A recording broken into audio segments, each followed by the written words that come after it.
Well, whoever you are, wherever you are, whatever you're doing, and whoever you're doing it to. Hope you're doing it with a little log on the back like the chosen sons of Stalin. Goodness me, they must have been desperate for firewood back in Russia in the day, because every bloody tank I review that's got a Rusky moniker has a bit of firewood dangling somewhere about the apparatus. I'm Bushka on Blitz, and it's wonderful to have you back here with me as we go to the much-promised but long-awaited review of the Object 268, the top dog in the Russian Tier 10 tank destroyer tree. Now, I've been busier than a one-legged man in an ass-kicking contest of late, boys and girls, and it's no surprise that the means of production has been struggling. Work's been very, very busy. You'll be happy to know that this is a Patreon-sponsored post. One of the reasons I could get it out and I was allowed to do some of the video editing while I sat next to the missus in bed as she read the latest hot novel on the Kindle was because it is a Patreon-sponsored review. If you haven't looked at Patreon, just go up to the click on the orange P at the top of the page. Sponsorships start as little as $1 per Patreon video. Someone has actually put a $10 sponsorship up there. If they so wish, and I'm going to be approaching them, they'll be sending me a video where I will review their gameplay and post it up on channel. But onwards and upwards, the Object 268. What has it got going for it, and what are the issues it's facing? Well, I want to focus just quickly on the issues at hand because they are quite generic. The tank itself is a Bobby Dazzler. I'm a really big fan of it. Loved playing it. Really enjoy the playstyle. But I did a hell of a lot of damage in this back when I first got it, and it was a lot more effective because there was a lot of maps where you could snipe, and this is really a sniper's delight, this tank. It has good gun handling for a tier 10 tank destroyer. In fact, I think it's got probably the best gun at tier 10 in terms of tank destroyers. It has excellent camo. The only thing that have better camo rating than this in tier 10 is your Russian mediums and a couple of the other mediums like the Leopard 1, the FV4202. Both have slightly better camo ratings than this. The 62A and the Object 140 are fairly superior, but apart from that, it's got everything else beat, including the 50M, the M48 pattern, and all the other tank destroyers beaten in terms of camouflage. And it's very hard to catch a hold of this tank when it is stationary. And the meta, the World of Tanks Blitz meta game, as in the general philosophy behind the game, has very much turned away from camping tank destroyers. They flattened out the Rockfield map. They got rid of Desert Sands and Oasis Palms in their former incarnations, which featured very high elevated walls and hills that could control the battlefield and allow snipers to really be successful. And they've moved further and further away from that. You'll see the new Canals map. It doesn't feature big open spaces with lots of hills. It's very much a change in philosophy, and I think that's important, and that's something to note when you're going down any tank destroyer line now. You might have seen me absolutely pan the 183. I'm not a fan of it whatsoever. The gun handling is atrocious, and any tank with poor gun handling now that has to take a long time to get shots off exposes itself, and you do not get the opportunity to snipe like you used to. There are certain maps, however, where you can still get to positions to snipe, and if you can't snipe, then you're going to have to learn how to play the tank as a very, very strong shock tank with a big alpha damage. E3s are brilliant for it, and the E3 hasn't suffered whatsoever from this. It's a really strong tank at tier 10 still, and I love it to bits. It's probably my favourite tank destroyer in the game at the moment in terms of tier 10, but the Object 268, given the right set of circumstances, can be absolutely outstanding. And the reason why really is this wonderful gun. It's got a .33 rate of dispersion, which is the best amongst all tier 10 tank destroyers. The Jagdpanzer E100 racks around about .35. The old E3, you're looking at about .37, I believe. But a bigger aim time for both the Jagdpanzer and the E3. The E4 is just a watered down version of the E3. I won't really be mentioning that here. The rate of fire is slightly above the E3 again, much better than the E4, but the same alpha damage as the E3. very good pen numbers. All your tier 10 TDs, with the exception of the 183, have similar style of pen numbers. The 183 is obviously a case in point because it only has HESH and AP, so it's got better pen on its AP rounds than anything else going at tier 10. However, its HESH is obviously much lower in terms of penetration values. You'll average pen up to 400 millimeters just about in this tank, which is really important, and that gun means that you can get up close and personal and really distribute some pain and punishment. And we're going to have a look at the gameplay specifically to illustrate that. The aim time, 2.7 seconds. It's why if I was to go back now, I'd probably run a gun laying drive instead of the camo net I'm currently running, just because the camo net, although it's more than adequate, and I do still use that in the tank, it was more built towards a sniping model, sitting on high hilltops or the back of spawns or that kind of thing, which is where the tank can be really successful. Now, there's spots on dead rail, there's spots on mines, there's spots on Middleburg, there's spots all over the place, but they're quite concise and restricted. You don't get the same amount of choice. Now, the other thing that shines for this tank is its mobility. It's far and away the most mobile tier 10 tank destroyer. It's got 30 degrees of traverse, which is absolutely outstanding. Good ground resistance stats, which mean that traverse is actually a realistic option. So it's no good having 30 degrees of traverse if you're in a really heavy tank that doesn't have good ground resistance stats. But it's fairly light. It's 51 ton. 800 horsepower on the engine. It gets up there. Straight line speed, it'll go nearly 50 on a flat surface. So you're looking at a very mobile tank destroyer, and it's where it comes into its own. It can get out in the flanks, and it can support medium tanks and be really good at that. So even though the meta game has changed, it's still got a space. It's not like the 183 where it can only snipe. It doesn't have any other options. It's not like the Jagdpanzer E100 where it has to get into a side-scraping position to be successful with the changes to the way the gameplay works. And it's not like the E3, which is just a big-ass bully, not very mobile, but can really bounce shots. So it's quite unique amongst its peers, and for that, it's always going to have a place in my heart, and it's always going to have a place in the game. Now, I'm not going to really go too much into the armor profile. It's very straightforward. You'll see it's trollish. It's got very flat sides, so you don't want to get hit from the sides like any tank. But the armor profile is more or less set up to bounce. It's not set up to stop tanks. It's very sloped, very pike-nosed. Your best armor in this tank is not being seen and not being shot, because although you do have fairly mobile tanks, you are a fairly mobile tank, you're not exactly a strong tank. Now, by this, what I mean is if you look here, we're getting out very quickly, straight out of the gates, and we're looking to hit the flanks and basically fight mediums and other tank destroyers as they move forward, but because of our speed, get there first and be more effective. Now, I had an interesting time getting the gameplay for this. I had gameplay all ready to go, and it's one of the reasons why this took so long, was when I went back and looked at the games I actually had saved for the 268, they were of maps that no longer really existed in their current form. They're nothing like this, and they featured a lot of sniping, they featured a lot of very big numbers, but they didn't feature maps that were going to be of any use to anyone watching this review because they could no longer play them. Namely, I mean, Desert Sands, Oasis Palms, they've all changed. That being the case, I had to redo the video for the review, and you'll note that's why I'm in these camo skins, because that's what I was running at the time. Hence, I don't really have any amazing gameplay footage, but it's solid. It's just what the tank is.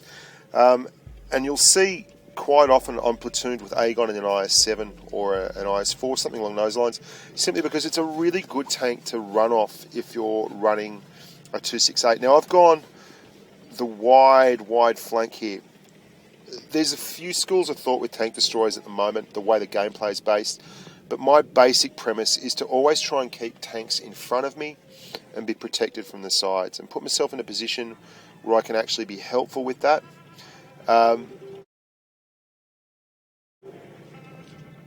We bounced on a Conqueror. There you go. We've blown adrenaline. I'm not certain I meant to do that. I've got to be honest with you, that looks like a mistake. My iPad's also buggered at the moment, boys and girls, and I don't know if it'll pop up in these videos, but at times it just presses buttons on its own. There's nothing I can do about it, and it sometimes rocks me forward slightly, which is really upsetting. But good solid alpha there. You can see we're in a position here where there's tanks ahead of us. That E75's there, and we've now, although there are no real spawn sniping spots on this map for the 268, we've put ourselves in a position where we can snipe back into heavies and whoever else rolls forward. And we've got good old Aegon with us who I can rely on to actually hold the line. And there's that E100 straight in the side. So we've done nearly 1400 damage to that E100 in 2 shots. We're spotted, and now we've got to hightail it out of there. Now it is pretty mobile though, and it's got a low profile, very bouncy if you're on a slope moving backwards and forwards. The armor profiles, it's quite another thing altogether. It doesn't rely on stopping power, it relies on angles and bounce, much like the IS-3 or the IS-8 or the IS-7. And that's a joyful thing. But at tier 10, there is so much power creep and there's so much penetration in your heat and your APCR available that your ammunition is going to go straight through the front of your tank. As I mentioned before, your best possible way forward is to not get hit at all. Now you can see this Conqueror, he can certainly get through me at the front, but I've got one in the barrel now. There's a lovely part about this tank is its mobility and its straight line speed. You can see how quickly we can get down and take advantage of situations like that. And now you want to be going down the hill, basically sliding and moving that front around. Your armor profile is at its best when it's moved around slightly left to right, because it's very awkward. It's much like the Object 704. There's all kinds of different angles on it, or the IS-4 itself, and if you can move those angles left and right, you can create auto bounce zones very quickly. So we've actually played this map quite well. We've looked at the enemy team and said, well, they're probably going to push through the middle of town. Let's get behind our heavies and use them as a buffer zone, and use our big gun there. And there you go, Aegon finishes off the last IS-7. And that's how you have to be with this tank now. The way the meta game has changed so severely from camping tank destroyers to more mobile tank destroyers, or tank destroyers that have to be involved in the action, has really influenced the way you play this. And here we are on Rockfield in the Halloween map. So you can tell this is all fairly recent stuff. I'm a bit of a loss here. This is where I've been going lately with tank destroyers on this map. You can wait for spots to pop here and then pick your poison, so to speak. And if enemy mediums push up to that bunker in the middle on the right, you can then go low, use the rocks around the cap circle for cover, and fire up into that area here. But really what you want to concentrate a lot more on these days with your tank destroyer is supporting your partner, and you'll see Aegon's in the IS-4 there, which is a great tank, a perfect tank for this, because he's able to absorb a lot of punishment. He's able to actually spot targets for you, and you can then pick and choose your spots where you want to move in, where you want to help him. And you can see you've got to be patient now. You really have to be patient. You have to work off your team. I think this is where the tank's skill set now lies. Be a lot more supportive with your teammates, and camo net will still work for you. I know a lot of people don't run that. I just find it to be a very, very useful little tool, and you can see we're pushing up now very, very quickly, using the speed of the tank and getting ourselves in a position to actually do some damage.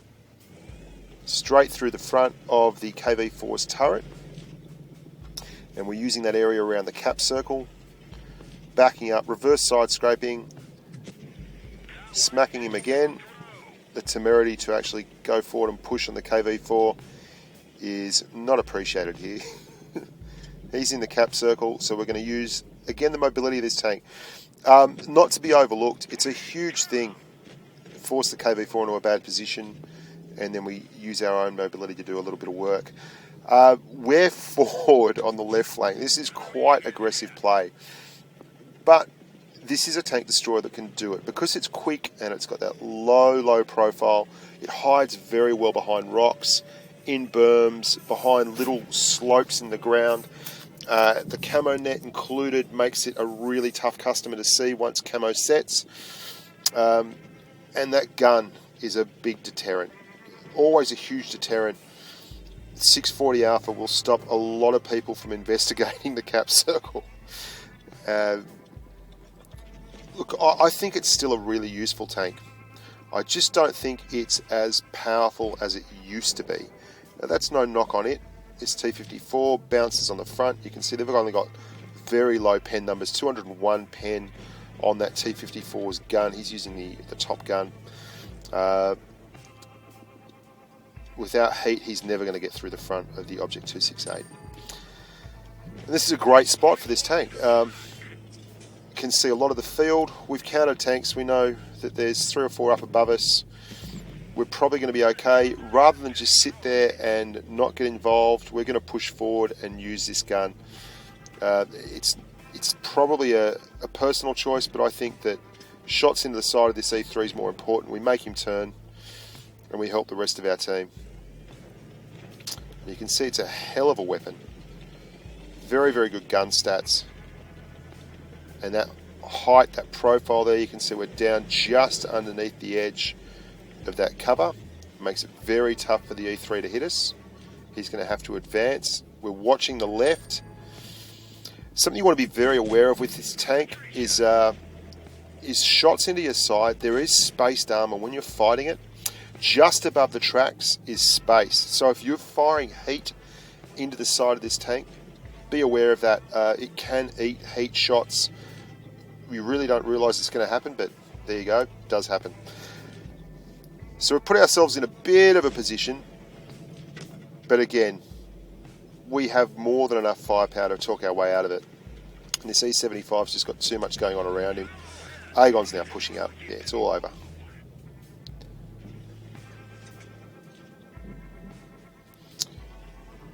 If you're map aware and you give this tank a chance to breathe, you'll do some good with it. You can see that IS-3 was doing no good for anyone, sitting at the back sniping. Look, if I'm not going to snipe an Object 268, an IS-3 sitting in his own respawn is an idiot. It's just a terrible, terrible place to be. This map's been opened right up, so once you're spotted on this map, might sound like that would make it better for sniping, but once you're spotted on this map, you can be seen from pretty much all over. And what that means is the guys that used to sit in respawn on the hills, particularly, are now liabilities. They can be very, very easily taken out. They get spotted once, they're going to be subject to a lot of guns.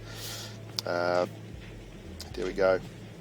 Another 3k game. Nothing spectacular, just good solid tank destroying. Now Black Gold is a map where you can be successful. The other spawn particularly is a strong sniping position, but if you've got a heavy in your team who knows what he's up to, like Aegon does here in this IS-7, and the E100's pushing north as well, then you should more or less be taking advantage, using the speed of the tank, getting out behind them and supporting them. Now, you know, I do this a lot, and I actually found it refreshing in the gameplay, but tank destroyers used to be a lot stronger than they are now, because you could always do this in the 268, but you usually got the option of doing a little bit of something else. However, less and less maps for that, and there's no reason for me to keep harping on about it, but I really did enjoy the occasional break from being the front line and sniping. But Ake's pushed up, I'm pushing up behind him. I'm waiting for spots from him so I figure out whether I'm going to push right up and support or maybe snipe from this area here. Now I can see he's got plenty of action up front here. He's going to need all the help he can get. Even though this isn't an ideal space to stop, I want to put a little bit of fear and intimidation into these IS-7s and such. If they do overreach, and make them realise that they're not going to get any free lunch. And they've seen all of us tier 10s here and rethought. Now that's a bit of a funnel there on this map. It's a bad place to get stuck. You'll find it's a lot easier from this side than it is from that side of the spawn. If you all get stuck in that one spot there, you're very vulnerable to sniper fire from down on the left and the right. And we're just aiming for that little bit next to his nose. Go straight through with heat. And there you go, he gets done as well. And you'll note he didn't get killed from Aegon. He got killed from down on our right-hand side. We've moved up to another position. Now, this isn't necessarily to own this area here. It's more or less going to put them in a really tough pincer position and make them move. And there's that E100. Should be able to knock him. And we're just working off our heavies here. This is what I mean by this tank as a support tank is really, really solid. We're just working off our heavies. They're doing most of the hard yards. We know we're going to take a hit there, but we'll just move forward because we want to get one in anyway. And the ammo rack. Always a fun thing in the old IS-7. Nothing like getting your ammo rack to go. Happens a lot. Russian tanks are generally considered to be overpowered, but one of their biggest weak points is obviously their ammo racks are terrible. That A100 did a good job. He pushed up and he bled a lot of hit points so that we could actually get that damage in, which is a great job as a heavy. And if they're going to do the right thing, you've got to do the right thing by them and move up and support them. And we wanted to get up there so that our old E100 didn't get hammered by that E75 coming from the back. So all over bar the shouting here on Black Goldville. It's a recurring theme, isn't it? And it's something you're going to have to learn to do in this tank if you want to be successful and if you want to have any form of longevity in it. You're going to have to become a support tank. You're going to have to take that big gun out of the respawn area or the spawn area and start following your heavy tanks and laying down big ass bits of fire. Now this is me just mucking around with Aegon. This is not advised. That's not how you take out an E100, boys and girls. That's just being a numpty. Aegon tries to do him as well. Yeah, just being silly. But if you're not silly, what's the point of playing? So another solid game there. Decent damage numbers, padded a bit by the ammo rack. It's also hard when you're playing with a good platoon mate. You keep ending up with about the same numbers, mid 3000s, 4000, because you both take each other's damage away from you. So it's very hard to get big numbers, but I prefer to play with my mates than actually play solo. And I know a lot of people do get upset that I don't platoon with them. But guys, I'm struggling to get games in these days with work, family commitments, everything else. The videos, it's really hard. The channel takes up a lot of time. I just don't get a lot of time to actually play games, let alone be too picky. And the ping here in Australia has been horrific. Funny side note, apparently the reason we're getting this bad ping, and this is, I've heard this from a couple of people now, is some of the Indonesian fishermen are fishing using dynamite and they're hitting the cables or causing damage to the cables when they do this. And that's why the Australian ping's been screwed. I don't know if that is a myth or not. Now, we're pumping down the right flank here on the brand new Desert Sands. This is a real eye-opener, this map too. You've got to make tough decisions right from the get-go. I think it's a great map. Now, this T-44 has spotted us. He's moved forward. We're basically going to hold the line at the back, waiting for that 140 because he's the big prize. Definitely the guy we want to take out. We've blown adrenaline. Here comes the next 54. Smack him up. Now, you're in a really good spot here in this tank because it is quite tough to pen, but you don't want to leave yourself as a passive tank. At times, you're going to have to get out and take a hit to put damage in, and this 54's tunneling. He's not expecting us to come around, and he pays a penalty for it. Now we start to use the mobility of the 268. Now, when you are supporting tanks, you've got to be map aware, and if you've looked at this map at the start and seen how many mediums they had compared to our one medium, you would have known we were going to get flanked very quickly, and that's why I was prepared to turn around and face ASAP. Because I couldn't be at the front, I don't have the armor profile for it, so I had to be behind. And I found a good space and a good place to cause maximum disruption. And that's what this tank's about. These maps, this map and the last map that I'm going to show you, are both about using this tank in an urban environment. And you can see there, if you line the tank up, you semi-side scrape off a wall where they don't really get an angle on you, you can be really, really good in an urban environment. The next one in Middleburg is all about going to town. Now, normally I never go to town, but you'll see what happens there. Now this IS-7, he's in a rough spot. He knows it. He's gone out. He went out to support his mediums, who pushed way too hard without support into the middle. And by the time he got there, not his fault, the mediums were all dead. Just one of those things. Everything happens so quick in Blitz. And with the way they've been disinclined towards helping snipers out, it's really created a lot more fast-paced gameplay. And I like it. I've got to say, I'm a big fan of it. It was easier in an E3 or a Object 268 or a Jagdpanzer E100 to snipe ISU 152s, but the game changes and evolves, and if you don't change and evolve with it, it becomes very boring and you won't do very well. Now, onwards and upwards. Here we go. Last map, Middleburg. Renowned as the place that I go hill. However, this is a pub without a platoon mate. They have 3 medium tanks and we have exactly a 0. We do not have much in terms of mobility. I'm not about to start climbing the hill. I'll be the first one up top and I'll get rolled. So I'm following the team to town. This is different though. The last map, you had the IS-7 pop out onto the flank. He got there too late after we'd finished the mediums. This map, it is not going to be the case. We are going to be pincered quite hard between aggressive mediums and aggressive heavies. 2 tier 10 heavies in the IS-7. And we're going to have to make some very, very quick decisions. And it's really going to illustrate to you the value of being map aware and knowing what you're about. Now, we get the hit with heat on an IS-7. Doesn't do anything. And that's because it's got that trollish pike nose, which we also have. And we'll get our fair share of bounces in this one too, but we pop out, he's also watching us. So we cop one, we trade blows. Bit of an even break there. The IS-7 with the hit point buff probably came out slightly on top. It used to have just over 1800 hit points as well. But the time has come to turn. Poor old T28 is in a real tough spot. We're all in a tough spot. We're between forces. We are well and truly pincered if you look at the mini-map there. But what we have going for us is a lovely big dose of alpha. So every time someone comes across our sights here, it's not a hard thing to aim. We're going to use our fallen comrade's body to go hull down, pump shots in there, bounce one ourselves. There's that trollish armor I was talking about. What goes around comes around. Now we've got to get one of these IS-7s very, very sharpish. I'm really worried about the mediums, specifically that T62A. I don't want to be stuck in here in town fighting a T62A. I want to get up close and personal with this IS-7, not give him much of a chance.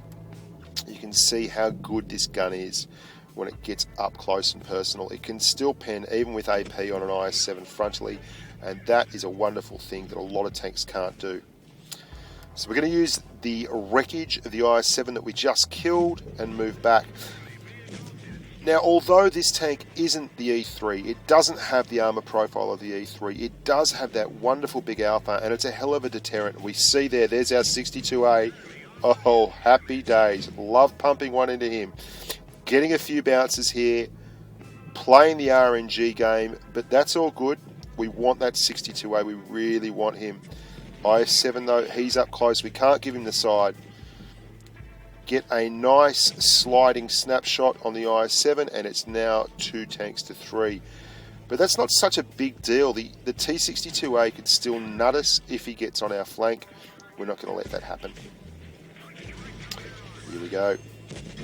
So it got very tense, very terse there, but it's certainly something you can make a successful run with in an urban environment if you're map aware, if you know where they're coming from, if you're always facing that trollish armor towards them. Just over 4k damage. Good fun game.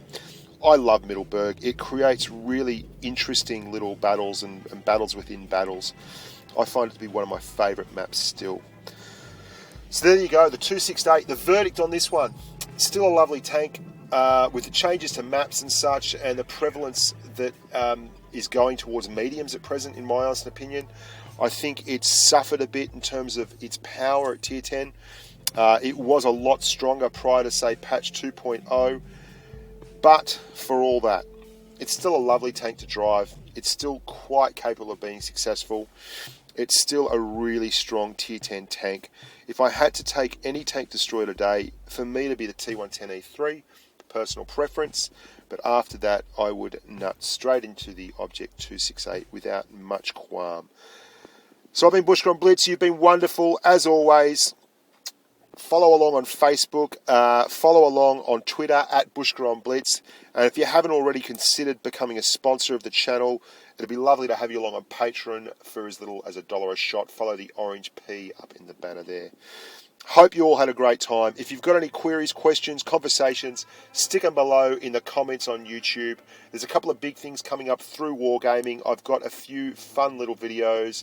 The Derp Diaries will eventually make a resurface, but oh man, I am snowed under. Hopefully we can get something working. Stay safe on the battlefield, team, and till next time, ciao.